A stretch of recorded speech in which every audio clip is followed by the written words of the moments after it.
basis. My style is somewhat conversational, and this will be, I'll call this a conversation including editorials. I'm going to editorialize off and on. And you can interrupt me if you wish. I'm going to try to give you an overview of the range of disease caused by tobacco. As I said, I work in lung cancer. But lung cancer is just a piece of the problem. Composed tobacco, ugly on the outside, ugly on the inside. I have no conflicts. And I think you should be able, and I'm going to cite a large number of diseases caused by tobacco, understand mechanisms by which tobacco causes injuries, describe how different tobacco-related diseases have different dose-response curves. By dose-response curves, I mean for one disease you might get it after 20 years of smoking, for another you might get it after 1 day. That has already been alluded to. But let's start with the number of people who will die within the next hour in the United States from lung cancer. Approximately 18. Okay? So let's remember that. But that's not the only cancer that the lung cancer causes. Look at all these cancers. Tobacco has been indicated in every one of these cancers. The field is getting bigger, but you need to back off a little more. Let's get a little bit broader picture. This is a picture of some of the areas of the body that tobacco can injure, and I gave this figure because it's very important. 1 out of every 2 chronic smokers will die of a tobacco-related disease.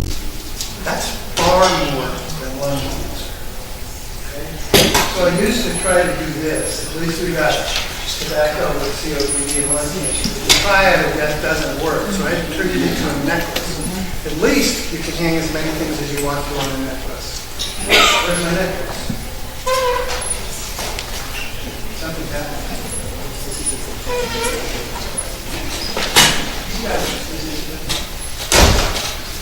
As you can see, it actually was toxic. Okay.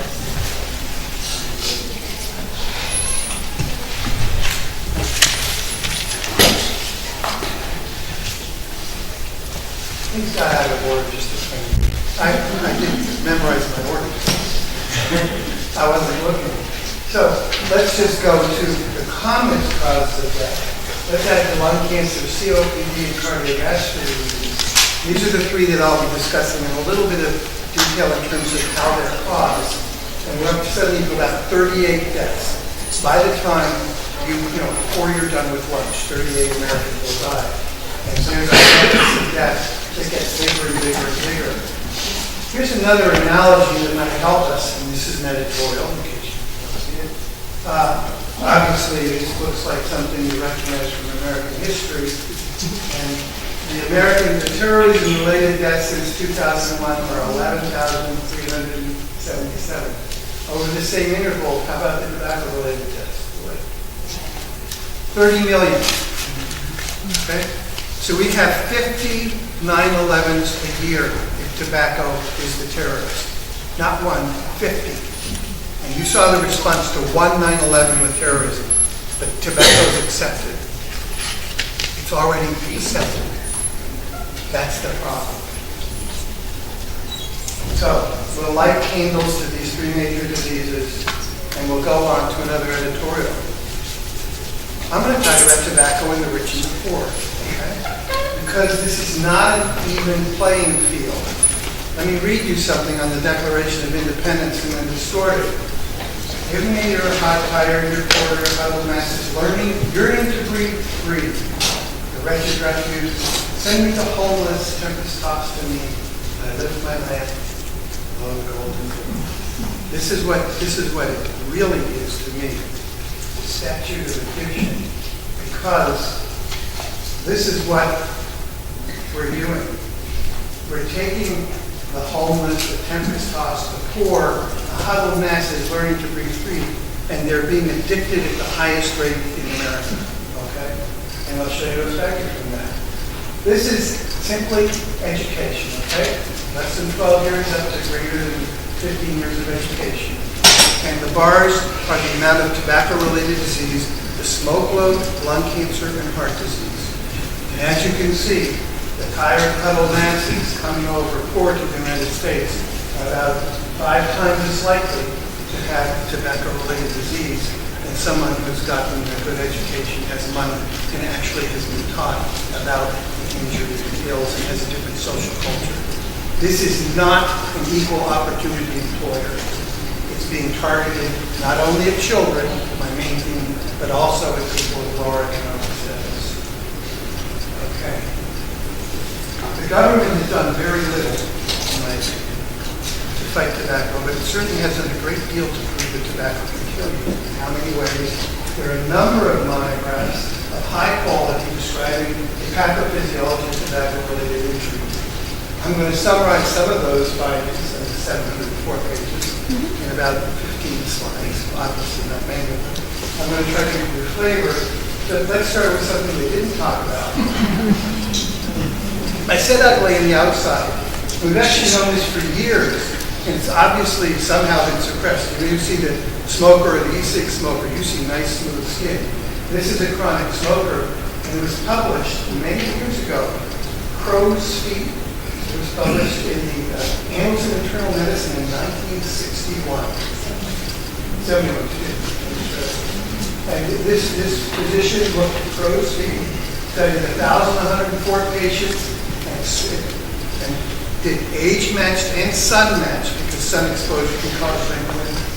And what he found was smokers in the 40 to 49-year age group were as likely to be prominently wrinkled as non-smokers who were 20 years older. Now, smoking adds 20 years to the age of your skin in terms of perceptible appearance. I don't think many people know this even now. It's kind of varied. But you want to start with ugly on the outside?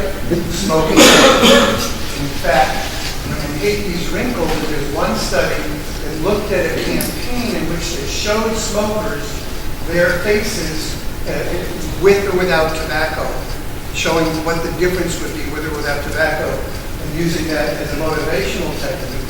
They did this, they got shocked from personal investment in stopping smoking as a result of doing that. So, the ugliness of smoking starts on the outside. So, we're going to talk about mechanisms, lung disease, vascular disease, and lung cancer. Sounds boring, doesn't it? I'll try to make it interesting. I'm going to start with a principle. A lot of disease represents the disruption of the balance between good and good. It's a funny comment, isn't it? If you cut yourself, if you don't have a platelet aggregation that stops the bleeding, you'll die. If you don't have something to clean that up, if you just kept on progressing, say you cut yourself here and you kept on extending it, you would lose your arm. It's good and good. There are balances in normal human life. And the main balances between breakdowns and repair that make us viable on an ongoing basis. If you have a fracture, you see a kid with a fracture, you take an x-ray when it's right done and the bones are at an angle. You take an x-ray 3 years later and the bones look perfectly straight. You can't tell that they ever had a fracture. We're constantly remodeling our bodies. There are a couple of principles of how things are injured and how things are remodeled. Oxidative damage. I'm calling it a tow truck because it's a combination, it's electrons that pull other electrons away from things. And this is something, cigarette smoke causes oxidative damage.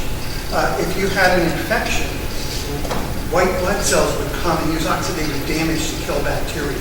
This is not just a bad thing, but excess oxidative damage is terribly bad. And many of the injuries that we sustain are caused by oxidative damage. Here's the scientific version of the oxidative damage and showing the electron relationships that cause tissue injury. But that's not very relevant. I thought the tow truck was a good picture of what's happening at the electron level. Can you guys hear me okay? Can everybody hear me? Okay, I'm sorry. Speak up if you don't hear me, okay? Now, inflammation is another thing.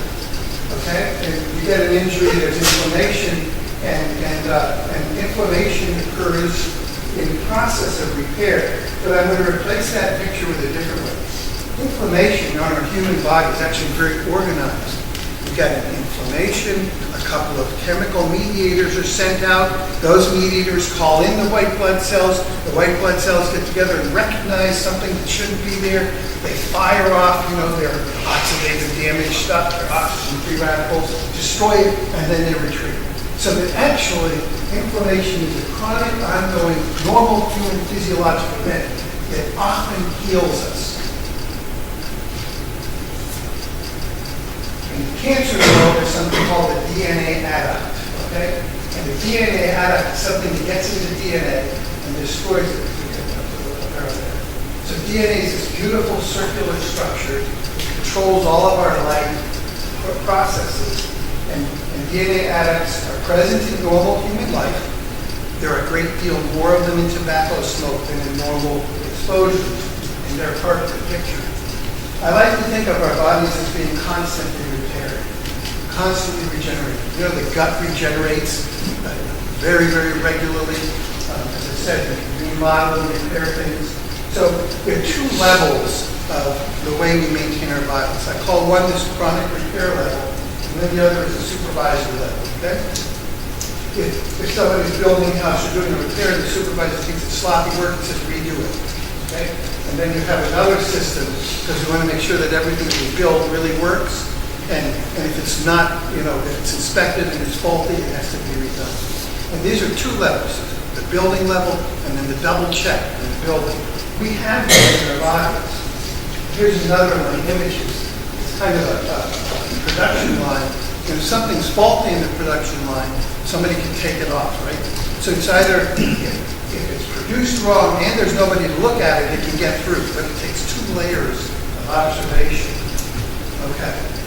My next comment is that, and I've sort of said this, human survival and evolution anticipated coping, imperfection and injury. And in fact, evolution involves things changing a little bit, and the change actually helps you, right? That's how evolution occurs. One change actually has a survival advantage, but it has to happen by alterations of DNA, alterations of that crucial substance. So the human body anticipated as insults, quantity and repetitiveness of injury were not anticipated. Smoke overwhelms the normal mechanisms of the human body over time with tobacco smoke. And I have this sort of image of somebody smoking cigarettes.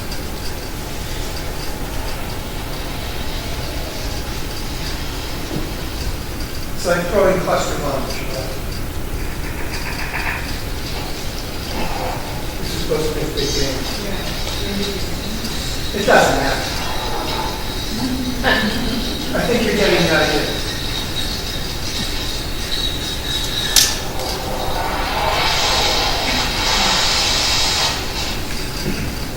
This is a visual image of smoking a cigarette and the amount of damage that it's doing. It just helps. As I said, that image is helpful. All right. So with the drama over, let's talk about a disease. Let's talk about emphysema. We're going to talk about three different mechanisms in these three main diseases. Interestingly, they each have sort of a different mechanism. Emphysema starts with increased destruction. Okay, those destructive forces that I just visualized. Up here we have a normal alveolar structure. The lungs are extremely delicate. They're like the finest legs. Air comes in, red blood cells creep through between these walls of the alveoli and pick up oxygen and then depart to feed your body. In emphysema, those air spaces are destroyed. You have down here some normal ones, see that? But here's a huge space where these walls are ripped apart. There's another huge space. You see how irregular that is? This delicacy is destroyed. And what's happening in emphysema is that you have too much destruction. For many years, we've looked at trypsin and antitrypsin. This is one thing that breaks down tissue and another thing that stops it from breaking down. Remember the balance? And it's been shown that the most popular theory in tobacco-related emphysema was that there's too much trypsin, which breaks down tissue. Makes sense. The only thing that's really been added that sort of is basically true is that there are other things that break down tissue which are also overexpressed or overproduced in people who smoke. So, what we have is a breakdown of tissue, and instead of looking like this on the left, your lungs look like this. See, it looks kind of like Swiss cheese there? Not only do you have these bigger holes here, but you have holes in the walls instead of these nice smooth walls. And here's a bigger picture of the smoker's lung on the right versus a normal lung on the left. Let's go to some consequences. When you have breakdown of alveoli, you have difficulty getting air in and out. And this causes distress, as well as impaired oxygenation. Let's look at the difficulty getting air in. When you have this kind of distortion, your lungs become larger. It turns out that the alveoli are like thousands of rubber bands. They actually pull on each other. They recoil. If you breathe in, you actually, when you exhale, when you're not thinking about it, it's totally passive. What's happening is that the elastic recoil of the lungs is making them collapse. And then you use muscles to breathe in. So you breathe out passively. In emphysema, in normal patients, or normal people, I should say, the lungs are domed, the diaphragms are domed. In emphysema, the diaphragms become flat because there's more air trapped inside the lung. And here's a better picture of what it's like. Those curves actually are like pistons. They pull down, they pull air into the lungs. So that's the major way that the diaphragm and the body pulls air into the lungs. That makes it very hard to get air in. If you already start with your lungs in a down position, you have to use different muscles, right? So if you see a really severe emphysema patient, you see them doing this.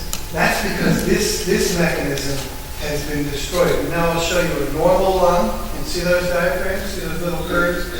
And here's an emphysematous lung. That flattening is a sign of an emphysema. Very hard for someone with a full lung to take a full breath. In fact, they can't. Okay. So, difficulty getting air in is a problem with emphysema. There's also difficulty getting air out. This is a really bad disease. If you look at the normal alveolus, I told you that the alveoli are kind of like rubber bands. So they recoil and they exhale air. And all of your alveoli all get together at once and they let the air come out of your lungs. Let's take a picture of an emphysematous patient. Suddenly there are holes in those alveoli. Suddenly that same recoil, if it still exists, doesn't get the air out. So it pushes it in another direction. And there's another function that happens here. Because there's less recoil, the airways themselves collapse. Your airways are suspended within this lung that's very elastic. So part of the reason your airways stay open when you breathe is because it has thousands of elastic rubber bands right around it, pulling it open. When you lose alveolar recoil, you also lose some of the airway, and your airways will collapse as you breathe out. So there are a number of reasons why emphysema makes it harder to get air out as well as to get air in. So it's a vicious cycle. You can't get as much oxygen because there isn't as much alveolar surface. A lot of it's been destroyed. So you need more ventilation than a normal person to get the same amount of oxygen in your blood. At the same time, it's hard to get air in. It's hard to get air out. And the shortness of breath that you feel, or that they feel, hopefully none of us has emphysema, is actually a mechanical problem. It's the mechanics of getting air in and out. People don't usually feel low oxygen, a major misconception. Some people do sense low oxygen, but the major cause of shortness of breath is the mechanical problem of trying to get air in and out. And it is a vicious cycle. Let's move on to cardiovascular disease. Dr. Plant spoke about this some. I'm going to tell you the story in pictures, not in graphs, okay? So I'm just picking one article here because it was the most stunning thing that I saw. I'm not going to do this to you, which is something showing you the mechanisms of inflammation in cardiovascular disease. This is a little nicer, but we'll skip over this and let's take a picture of the lung. The vascular line, the vascular lines of the arteries. This is an experiment. It's really old. And this is vascular surface, which is normal. It's extremely smooth. It's like a bowling alley or something. And after this is a number of studies. After exposure to nicotine, You see that the surface is more bumpy? This is nicotine. This is visual, so you got to go with me here. This one has a lot of bumps on it. This looks like a peaceful ocean, and this looks like the surf's up a little bit. It's going to get worse. And we're just looking at nicotine so far. This is nicotine given for a week, and the vessels. These are very high level micrographs. And this is a high level times 3,800 picture of the vessel wall after nicotine for a week. And you see these things here, the white, the little discs. Those are platelets sticking to the surface of the vessel. So nicotine causes some injury. Let's change over to tobacco smoke. Okay. This is the original control, pretty smooth. Here's tobacco smoke. It's times 900. If we blew it up, and I will in a second, it will become much more irregular. Here it is. Tobacco smoke times 1700. You see, instead of the smooth surface, we have these crevices, these bumps, these lumps. You don't have to be a scientist to realize that things are going to stick in there. And people have heart attacks when they have things that stick in the arteries, they build up over time, and then they eventually block the artery. You have a heart attack, you have a stroke, you have peripheral vascular disease, pain when you walk. This injury, mechanism of injury, is very obvious. There's one more micrograph here of the sort of, instead of doing it from the top down, you cut into the wall. See how irregular this is? This thing that should be as smooth as a bowling ball surface, as a bowling lane. So tobacco causes a huge amount of vascular injury. The most important, this is inflammation, as it's starting inflammation. And this was really hammered home by Dr. Glantz. This is the amount of injury that you get in the vessels, number of cigarettes per day. You get a huge amount of injury at well under 5 cigarettes. You can get more if you smoke heavily, but you get a huge amount of injury. This is from 2003.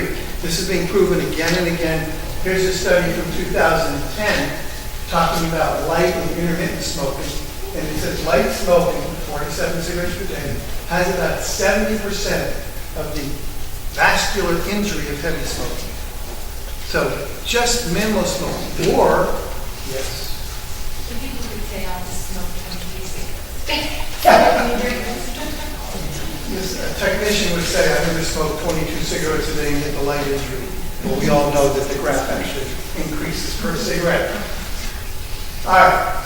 So tobacco and vascular disease starts with low-dose exposure right away. That's why most heart attacks here, this is went down. This is it. It happens with second-hand exposure. The restaurant heart attack is a real thing. And it involves multiple things other than the heart. Okay? All right. So we've talked about emphysema with increased destruction. We've talked about cardiovascular disease with increased inflammation, and now we'll talk about unchecked production. And I'll start with the picture. When you cut your finger, a number of things occur. You have injury, then you have inflammation, we talked about that. Then you have cell growth. Cells grow. New vessels are formed, and by the time everything's done, you have something that scabs over, cleans up, repairs, and 2 months later, you can't tell that you were cut unless it was a big cut when they have a scar. But there's this huge number of steps which occur. Now, these are normal biological steps, and these are good for you. But it turns out that many of these steps are involved in the cancer pathway. Let's look. These are the basic criteria for a cancer to occur, and you do not have to read everything. But I will point out, when your finger's getting fixed, it evades growth suppressors. They have to grow. The cells have to grow for you to heal. When the finger's getting fixed, you have to have angiogenesis. Blood vessels have to form to close the gap. When your finger's repairing itself, you have to actually activate, it says invasion and metastasis. Now when you think of cancer, that's horrible. When you think of the finger fixing itself, to bring in cells that are going to bridge the gap is a very good thing. You see this balance between injury and repair, between good and good that's happening? What happens with cancers is that lose your controller, okay? And this is my image of it. What happens in real life, real human life, where we have hundreds of these processes going on or thousands in our bodies every day, is that if something doesn't work, we have systems that actually tell it you don't get to survive. There's a word called apoptosis, which is called programmed cell death, apoptosis. So if your body produced a faulty cell for your GI tract, this P53 system, TP53, would come and say, not good enough, and it actually would let the cell die. It would give it a signal and the cell would die. The reason why lung cancer takes so long to occur is that, first of all, you have DNA being damaged on a daily basis. And that happens, as I said, it happens in real life and gets repaired. We have all those repair people fixing breaks in DNA, disordered DNA, etc. First of all, you have those. Second of all, the second system that monitors the quality of the product has to be injured. That's why it takes 20 years to get lung cancer. If we didn't have this system, if any of us in this room didn't have this system, we would get cancer pretty quickly. So lung cancer acts on two different control methods or mechanisms, and that's why it's so injurious. I love this picture of a building, because this looks like a malignant building. These are cancer cells. And I'm going to tell you that I think it's almost intuitive that these are cancer cells. You see how crazy they look, how irregular, deformed, one cell doesn't look like another. In most areas of the body, the cells next to each other look alike. They're well controlled. But something's gone wrong in the cell programming here, and it's been allowed to continue. And that escape of control is what causes cancer. So looking at cancer, you actually have an era of rebuilding. Things are rebuilt, they're rebuilt wrong, and they're rebuilt without controls to tell them to stop. And that's our third mechanism of intrauterine disease. This beautiful structure, cancer, is truly vital. So I'm giving you a thought experiment here. You can see two versions of gardens, right? Or I will call one a garden and the other woods. Okay? And I'm showing you a picture of cancer and a picture of normal cells. And you're going to answer me a quiz by hand. Here's the question. Which way do these pictures match? Does this look like this? And this look like this? So is it horizontal? Or does this match with this and this match with this? So I'm going to ask about horizontal first and vertical second. Who thinks that visually horizontal is a better match? Who thinks visually that vertical is a better match? Okay. Very few people committed. More people. It's pathetic, guys. Come on. You're not getting a break here. This is just and the answer is that this matches. This is normal gut, okay? And you see, it's almost like a peacock. You see the uniformity. You see the organization.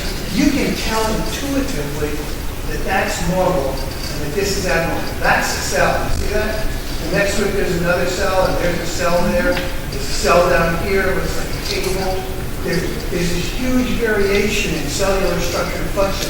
And although I personally find both of those pictures beautiful, one of them is a normal human anatomy, the other is a severe disease, a cancer. Just intuitively, you see the craziness. So I've given you these three different diseases. Actually, the three major diseases, not all by far, caused by cigarette smoking. And I've given you three different mechanisms. Now I'm going to editorialize. If you were here last session with me, I have to talk about youth and almost over time. We talked about poor versus rich, basically, or educated versus uneducated, younger versus older. And for those of you who saw it last time, the younger you are, the more likely you are to become an alcoholic. Rate of alcoholism, age at which you begin drinking. This one I didn't show in the last slide. The younger you are when you smoke or marijuana, the more likely you are to become addicted to marijuana and in a way that's destructive. Less than 14 years old, greater than 18 years old. Okay? The younger you are when you start smoking, the more you are likely to continue smoking. Age 50, you smoke 1 to 5 cigarettes, 7% risk of becoming addicted. Age 28 or age 12 to 17, excuse me, I was thinking that. Thank you, sir. Thanks for jumping in. Age 12 to 17, I'm sorry, the colors correspond to these ages. 12 to 17, you have about greater than 1 in 4 chance of becoming addicted for the rest of your life. So, youth matters. And what have we done to the youth? This is what we've done.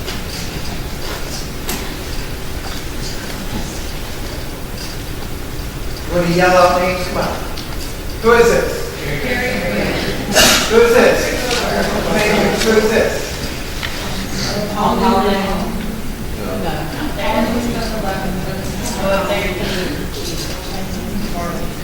Who is he? No, thanks. Who's that? James D. So, these are the images that have been given to our generation for many, many years.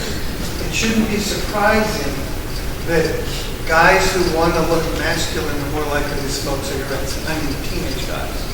Wasn't it about 1956 when the Surgeon General appeared in front of Time magazine with his arms crossed and cigarette in his hand? I don't know. I've got the picture. Surgeon General, who actually did the anti-tobacco thing, lived 3 blocks from me when I was growing up. Yes. We're asking when a Surgeon General appeared with cigarettes. And I showed this in my last session too, because it's one of my favorites. That these associations and this too, this is the whole message. There are no benefits to tobacco. Every way a person is convinced to smoke has to do with this and not with fact. It's either this association of sex, youth, beauty with a nicotine product, or it's a lie. So my argument is that this has to be fought on the same level that it is occurring. This kind of ad from South America is currently banned. It actually was in the regulations that they have ugly things on cigarettes. The tobacco industry fought it, at least for now once, stating that it violates their rights. We still have ways to talk to people. Women who smoke use more than just milk for their children. This is the level at which it has to occur, guys. I mean, it's not just facts. Talking to this audience is kind of stupid because you all know all this.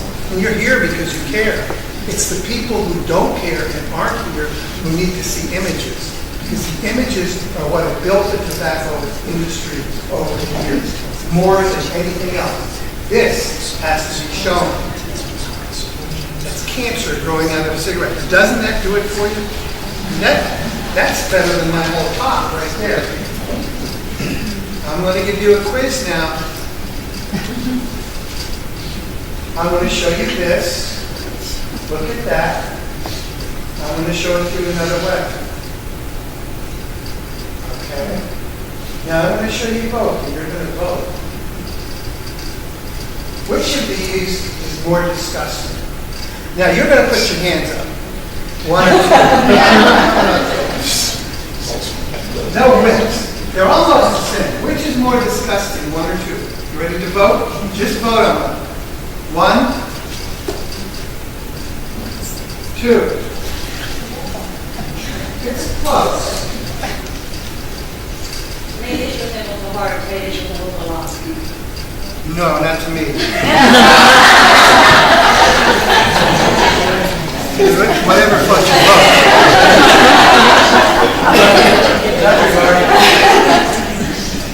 The way the ad was done was actually this one. Okay? I distorted it to look like this. And the reason I think this one is more disgusting is because it looks both like a pair of human lips and like a vagina.